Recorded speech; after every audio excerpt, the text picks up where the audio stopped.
കഴിഞ്ഞ ദിവസം അമേയ ജിഷനുമായി സംസാരിക്കുന്ന സമയത്ത് തന്നെ താൻ കാണുന്ന സമയത്ത് ഒരുപാട് ദുശീലങ്ങളും മോശ സ്വഭാവങ്ങളും ഉണ്ടായിരുന്ന ജിഷിനെ പറ്റിയാണ് അമേയ സംസാരിച്ചത്. അമ്മയെ അത്തരത്തിൽ പറഞ്ഞപ്പോൾ പോലും ജിഷൻ ഒരു വാക്ക് മറുത്തു പറഞ്ഞില്ല. അത് സത്യമാണ് എന്ന് അദ്ദേഹത്തിനറിയാം. അതുകൊണ്ട് തന്നെയാണ് അദ്ദേഹം അതിനെക്കുറിച്ച് ഒന്നും പറയാത്തതും. അമ്മയെ പറഞ്ഞതെല്ലാം സത്യമാണ് എന്ന് സമ്മതിച്ചുകൊണ്ട് തന്നെയാണ് അദ്ദേഹം അവിടെ ഇരിക്കുന്നത്. അങ്ങനൊരു ജീവിതം എനിക്കുണ്ടായിരുന്നു. ആദ്യ ബന്ധം തകർന്നതിനു ശേഷം വല്ലാത്ത മോശം അവസ്ഥയിലൂടെ കടന്നുപോയി. മതിയാവാത്ത ദുശീലങ്ങളെല്ലാം കയ്യിലുണ്ടായിരുന്നു.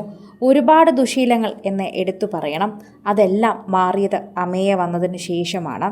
എൻ്റെ ആദ്യ ബന്ധം തകർന്നതുപോലും അമയെ കണ്ടപ്പോഴാണ് എന്ന് പലരും പറഞ്ഞിരുന്നു, അല്ലെങ്കിൽ അമയെ കാരണമാണ് എന്ന് പറഞ്ഞിരുന്നു. അങ്ങനെ പറയരുത്. വിവാഹബന്ധം വേർപെടുത്തി എത്രയോ നാളുകൾക്ക് ശേഷമാണ് അമയെ കാണുന്നത്. അതായത് ഈ ദുശീലങ്ങൾക്കൊക്കെ തന്നെയും ഞാൻ അടിമപ്പെട്ടതിന് ശേഷമാണ് ഞാൻ അമയെ എൻ്റെ ജീവിതത്തിൽ കാണുന്നത്. ഒരു പക്ഷേ ആദ്യമേ അമയെ കണ്ടിരുന്നുവെങ്കിൽ എനിക്ക് അങ്ങനൊരു ജീവിതം ഉണ്ടാകുമായിരുന്നില്ലല്ലോ. അതിൽ നിന്ന് എനിക്ക് പെട്ടെന്ന് വരാനെങ്കിലും അല്ലെങ്കിൽ തിരിച്ചെത്താനെങ്കിലും സാധിച്ചേനെ. പക്ഷേ തിരിച്ചെത്താൻ പറ്റാത്ത അത്രോളം തന്നെ അഡിക്റ്റായി ഞാൻ മാറുന്നുണ്ടായിരുന്നു ആ സമയത്ത്. അത് ഞാൻ പോലും തിരിച്ചറിഞ്ഞിരുന്നില്ല എന്നതാണ് സത്യം. അതെൻ്റെ ജീവിതത്തിൽ തിരിച്ചറിഞ്ഞ് എൻ്റെ കൂടെ നിന്നവളാണ് അമേയ. അതുകൊണ്ട് തന്നെ എനിക്കൊരിക്കലും അങ്ങനെ മാറ്റി പറയാനോ ചിന്തിക്കാനോ ആകില്ല. അമേയ വന്നതിന് ശേഷം തന്നെയാണ് ജീവിതത്തിൽ മാറ്റങ്ങൾ ഉണ്ടായതെന്ന് എനിക്ക് സമ്മതിക്കാൻ സാധിക്കും. ഇപ്പോൾ അമയയും അത് തന്നെയാണ് പറയുന്നത്. ജീവിതത്തിൽ ഒരുപാട് ദുശീലങ്ങൾ ഉണ്ടായിരുന്ന ഒരു വ്യക്തിയാണ്.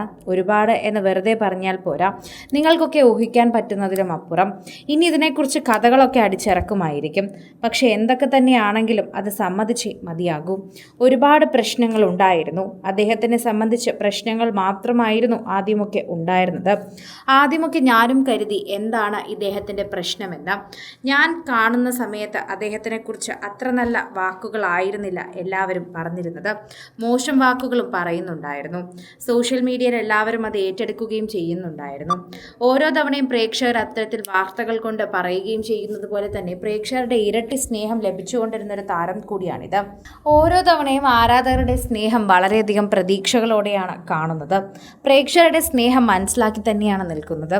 സോഷ്യൽ മീഡിയയിൽ നിരവധി പേർ ഏറ്റെടുക്കുന്ന വാർത്തയായി അത് മാറുകയും ചെയ്യുന്നു. ആരാധകർക്ക് അത് വളരെയധികം സ്നേഹമായി തന്നെ മാറുകയും ചെയ്യുന്നു. ആരാധകരെല്ലാവരും ഇപ്പോൾ അമയെക്കുറിച്ച് തന്നെ സംസാരിക്കുന്നു. പ്രേക്ഷകർക്ക് അത് വളരെയധികം സ്നേഹം തുളുമ്പുന്നുണ്ട് എന്ന് പറയുന്നു.